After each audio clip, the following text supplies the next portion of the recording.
na resposta imune, né, quando você vai ter ativação dos linfócitos T, CD8. Um exemplo clínico clássico disso aí são os linfonodos reativos a infecções virais, crônicas, linfomas, tá? Por exemplo, infecções causadas pelo HIV, por exemplo, eles vão causar uma destruição desses linfócitos T, CD4, CD8, né, e as nossas células de defesa vão lá embaixo, tá?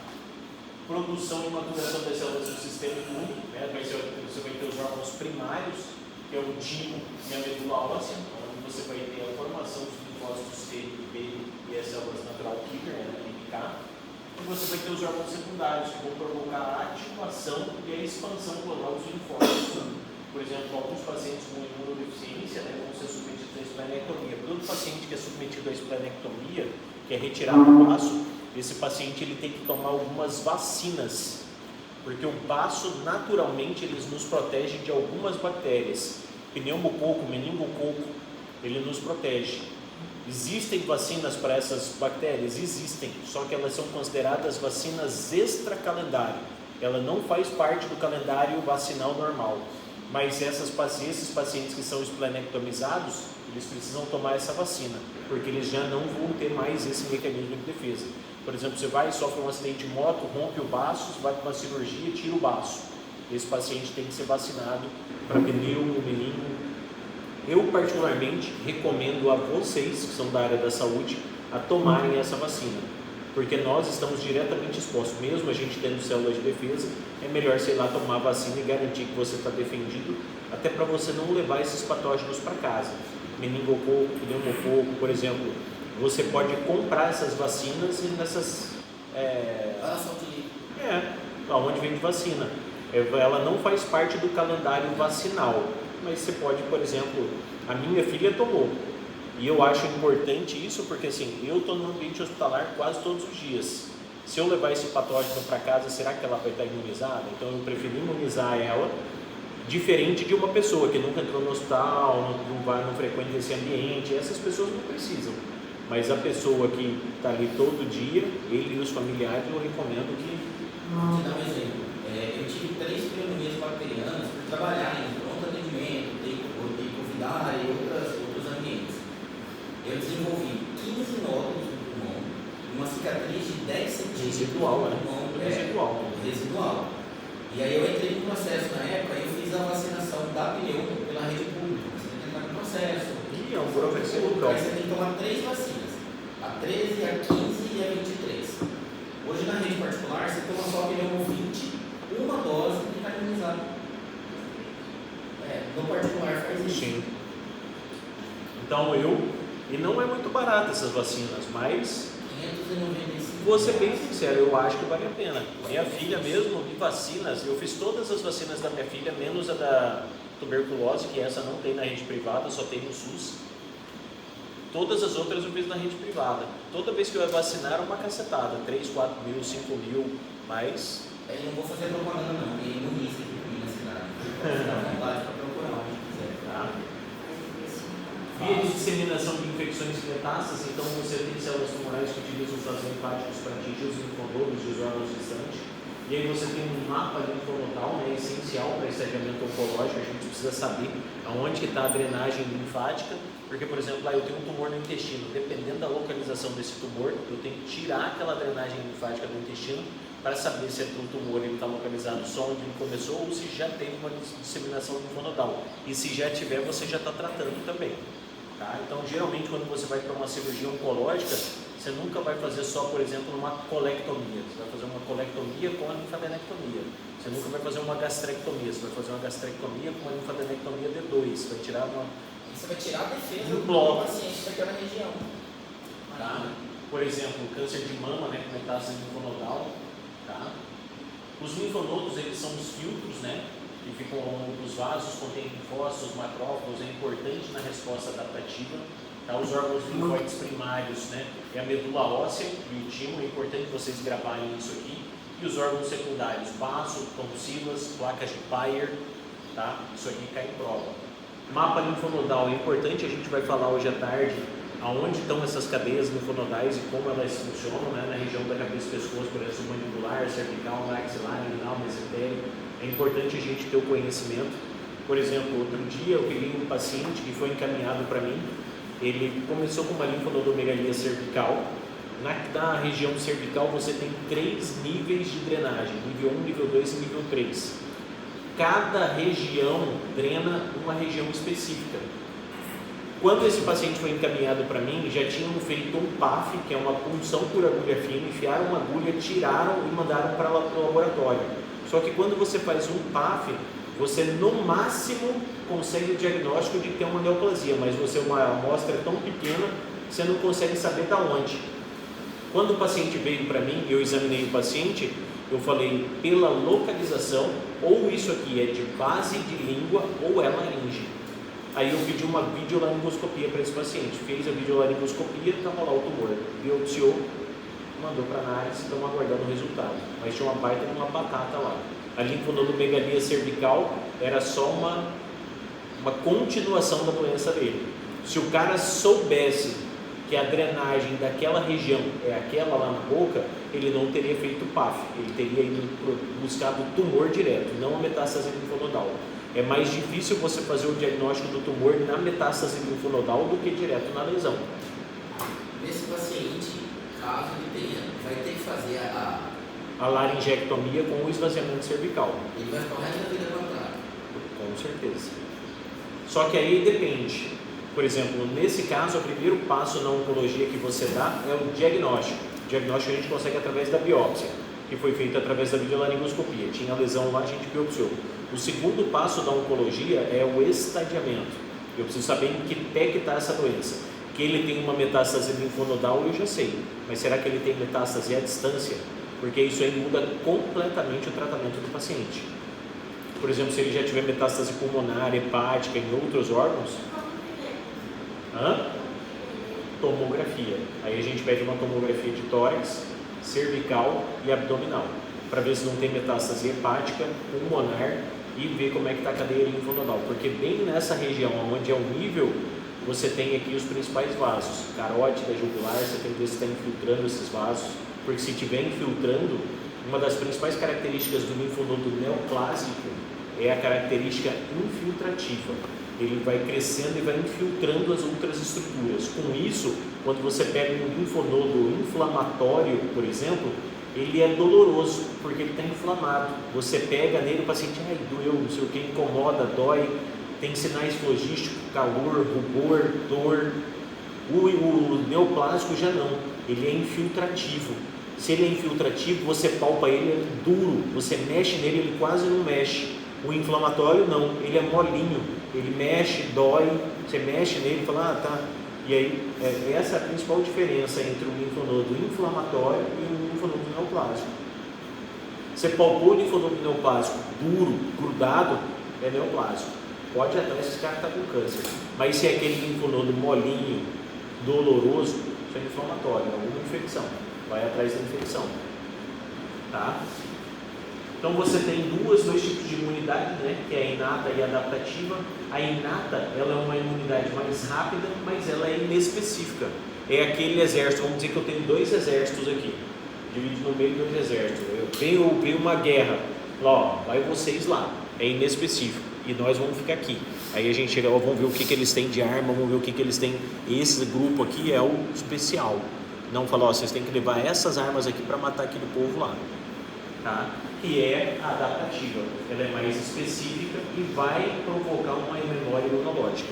Por exemplo, ele matou o outro ali, ele já sabe como matar. Se ele vier de novo, você já sabe como matar ele, você já tem a imunidade já. E o sistema linfático, ele tem como elo entre as duas respostas, porque a gente precisa das duas. Eu preciso de uma que vai de qualquer jeito para segurar a infecção e a outra que vem específica para terminar a limpeza, para terminar de matar. Então essas duas imunidades são importantes. Eu coloquei um casinho clínico só para a gente entender um pouquinho. Por exemplo, você pega um paciente de 22 anos, febre, fadiga, linfadenopatia cervical dolorosa, tá? Então, outra coisa que você pensa, por exemplo, graças a Deus, são raros os casos de pacientes oncológicos mais jovens. Uma coisa, eu pegar um paciente, eu sempre falo para vocês, quando vocês estiverem na prática clínica lá no dia a dia, vocês têm que fazer uma série de estratificação quando você atende seu paciente. Primeira coisa que você olha, é homem ou é mulher? Existem patologias que são específicas do homem, existem patologias que são específicas da mulher. Por exemplo, você pode ter uma vulvovaginite? Não, você tem vulva, você tem vagina. Você pode ter uma inflamação na mama? Não. Então existem coisas diferentes. Você pode ter uma prostatite? Não, você não tem próstata. Então a primeira coisa que eu olho é homem ou é mulher. Segunda coisa que eu olho, faixa etária. Em que faixa etária esse paciente está? Quais são as infecções mais comuns nessa faixa etária? Quais são as patologias mais comuns nessa faixa etária? 22 anos é mais comum você ter um câncer? Não, graças a Deus. Tá? Então leva a hipótese da gente já pensar no processo infeccioso, mononucleose, mas você pode ter pacientes nessa faixa etária de linfoma. Mas aí pela história clínica e pelo exame físico, você vai saber. Foi um negócio que vem lento e gradativo, é um negócio mais arrastado, é crônico, ou é um negócio agudo? Porra, hoje eu acordei ruim, com linfonodo palpável aqui, não sei o quê. Se você acordou ruim, com linfonodo palpável, é um negócio agudo, provavelmente é infeccioso. Se é um negócio mais arrastado, mais lento, é aquele linfonodo que está ali, começou pequenininho e foi aumentando gradativamente, apareceram os outros, aí você já começa a pensar no linfoma. E aí tudo vai direcionar para a tua solicitação de exames. Você não vai sair dando um tiro para, fiz 50 e tantos exames, mas você está procurando o quê? Entendeu? Você tem que direcionar. A maioria das vezes você vai fazer o diagnóstico na anamnese e no exame físico. O exame complementar é para confirmar a hipótese diagnóstica. Às vezes eu fiquei ali entre duas hipóteses. Eu vou pedir os exames para ver se é um ou se é o outro. Esse é o ideal. Não sair pedindo um catatal de exame, um monte de exame para o paciente fiz um monte de exame, grande coisa. Não ajudou em porra nenhuma. Tá? As características do linfonodo, os exames complementares, sorologia, biópsia, e aí tudo vai direcionar a sua conduta. Tá? Exames complementares que a gente pode utilizar, por exemplo, um ultrassom cervical para ver os linfonodos, uma tomografia da região, biópsia excisional para fazer o diagnóstico definitivo. Por exemplo, você tentou de tudo no diagnóstico clínico, nem meu irmão lá, fez de tudo, fez PPD, fez SCAL, fez todas as sorologias, hepatite, HIV, tudo negativo. Porra, a única coisa que sobrou é biopsiar essa merda, eles vão biopsiar. E a hora que biopsiou, só de abrir o linfonodo ali, já drenou e falou, isso é tuberculose.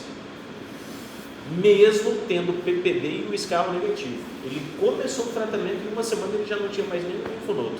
Ele, então eu já posso parar? Eu falei, não, 6 meses de tratamento. 6 meses de tratamento. Paciente de 65 anos, já mudou completamente a faixa etária do paciente. Edema crônico do membro inferior direito. Hipótese diagnóstica, uma insuficiência venosa crônica, uma obstrução linfática, um linfedema. Tá? E a discussão, a gente tem que saber a anatomia linfática dos membros inferiores e os exames que a gente pode solicitar, por exemplo, a linfocintilografia, para ver como é que está funcionando essa drenagem venosa, a drenagem linfática desse paciente. É um problema da drenagem linfática? É alguma coisa que esteja obstruindo? Tá? Primeiro a gente vai para o vascular, não tem nada no vascular, aí a gente vai para o sistema linfático. E no próprio exame, você já consegue examinar, só pela história clínica você já consegue ver. Anatomia dos linfáticos dos membros inferiores, os capilares, vasos, linfonodos, drenam para os vasos ilíacos, para o ducto torácico, tá? A disseminação linfática do câncer, né? A via comum de metástase, importância do estadiamento, principalmente câncer de mama, melanoma, próstata, câncer de intestino, tá? Aqui é um câncer de paciente de 54 anos com câncer de mama e indicação de esvaziamento axilar. Então aí a gente vai ver hoje à tarde quais são os níveis dos linfonodos axilares. Você tem 3 níveis na região axilar. Uma da região axilar, uma anterior ao músculo peitoral menor e a outra mais para dentro do peitoral menor. Então nível 1, nível 2 e nível 3. Na maioria das vezes, o linfonodo você vai ter que fazer uma linfadenectomia onde você vai esvaziar nível 1, 2 e 3. Tá? Então só revisando, né? É importante a gente saber a estrutura, os órgãos, as funções, a aplicação clínica, tá? É importante. E conhecimento anatômico, eu falo conhecimento da anatomia e da fisiologia é importantíssimo, porque se você sabe como funciona, a hora que você vê que não está certo, você vai falar, porra, tem alguma coisa errada aqui. E se o negócio funciona assim, eu tenho que investigar, é aqui. Provavelmente o problema está ali. Vamos ali que nós vamos achar. entendeu? É uma investigação, beleza? Aí eu fiz um quiz aqui, né? Então isso aqui é o que geralmente é cobrado nas provas, tá? Então, qual o órgão responsável pela maturação dos linfócitos? Onde drena o ducto torácico? Qual a diferença entre linfonodopatia infecciosa e neoplásica? Que são as características do linfonodo, tá? Referência bibliográfica, Moore, Graves, tá?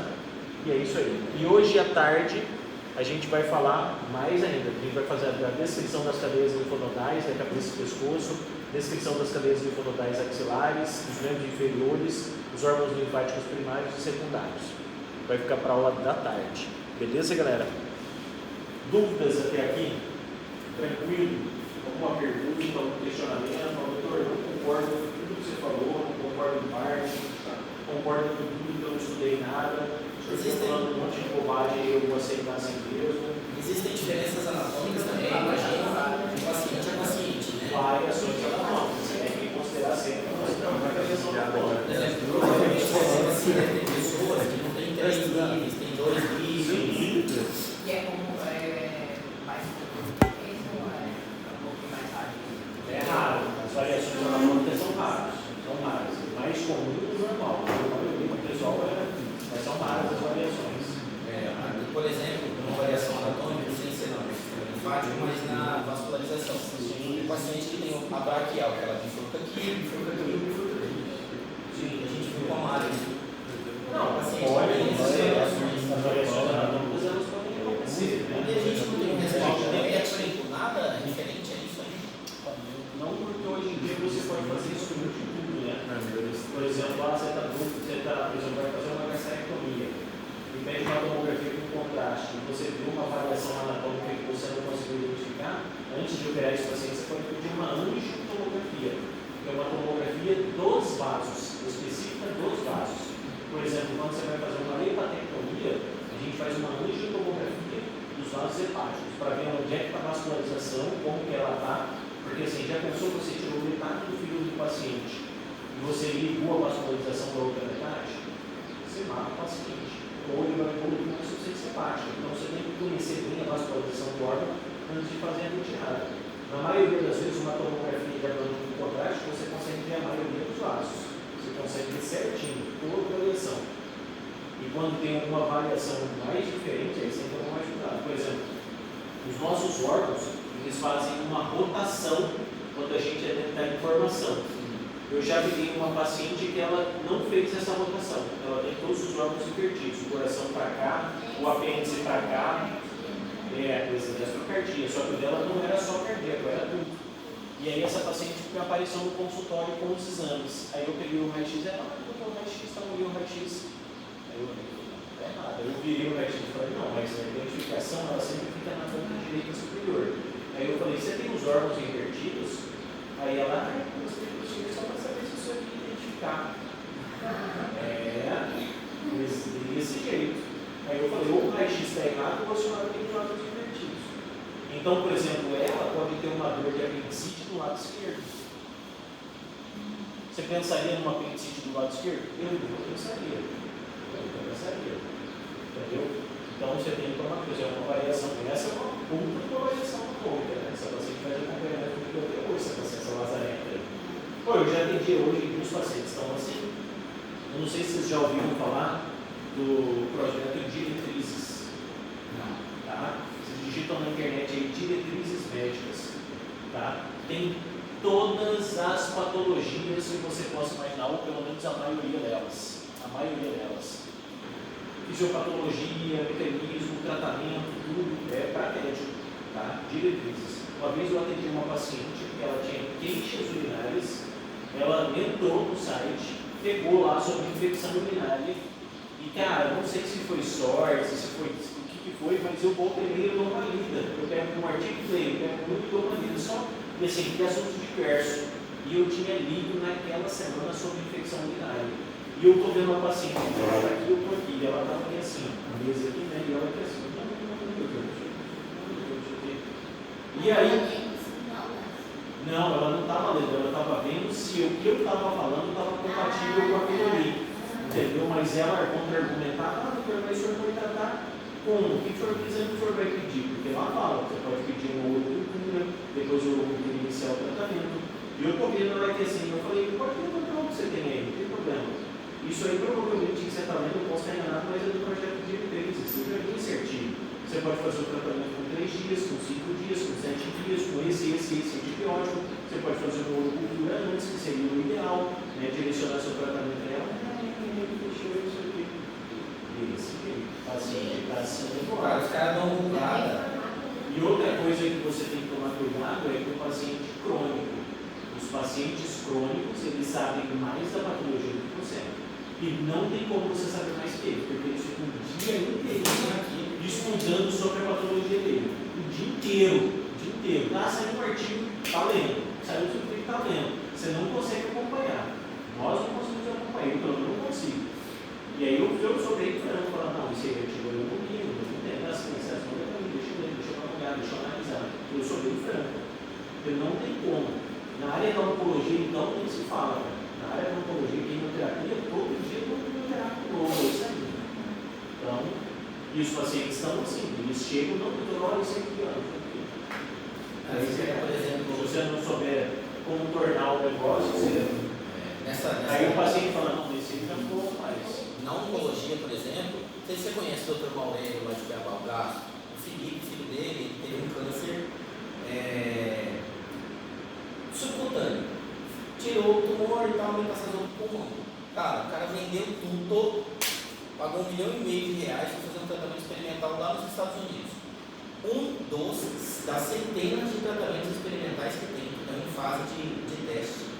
Sabe? Então, a oncologia toda. E é difícil até você entrar nesses estudos, é difícil. Tem um monte de critério para você entrar nisso aí, não é assim? Tem estudo que está oculto aí. Exatamente. Então, e isso eu estou falando só para a oncologia. Você tem, cara, paciente hipertenso, diabéticos. Diabéticos, então, o cara sabe de todas as medicações, dose, tratamento, complicação, não sei o quê. Ele discute com você nível assim hard. Nível assim, você fala, porra, filha da puta, né? Tá sabendo mais que eu. Você pensa, não fala. Mas é esse modelo, tá, gente? Então a gente tem que estudar cada vez mais para. Eu já peguei um paciente discutindo imagem comigo, cara. Ele pegou, não, porque minha tomografia aqui, ó, professor, ó, doutor, não sei o que, eu falei, não, vai ser legal. Eu falei, ah, isso aí é assim, sabe? Porque ele tem um conhecimento, mas não tanto, é que nem o ChatGPT. ChatGPT, ele fala, porque a inteligência artificial, ela veio para revolucionar. Só que se você não fizer a pergunta certa, ele te dá a resposta errada. Você tem que saber o que perguntar. E aí nessa que o paciente se perde, porque ele não sabe o que perguntar. Não sabendo o que perguntar, ele não tem, pode ter 27 GPT que não vai. Tá? Para as coisas mais básicas, mais simples, beleza, mas quando você começa a aumentar a complexidade, aí você tem que saber o que perguntar e como perguntar, porque senão ele não te dá a resposta certa. Igual quando você já fez esse teste já. Você manda no Google os sintomas, ele te devolve. Você vai morrer 3 dias. Galera, 2 horas a gente se vê aí, tá bom?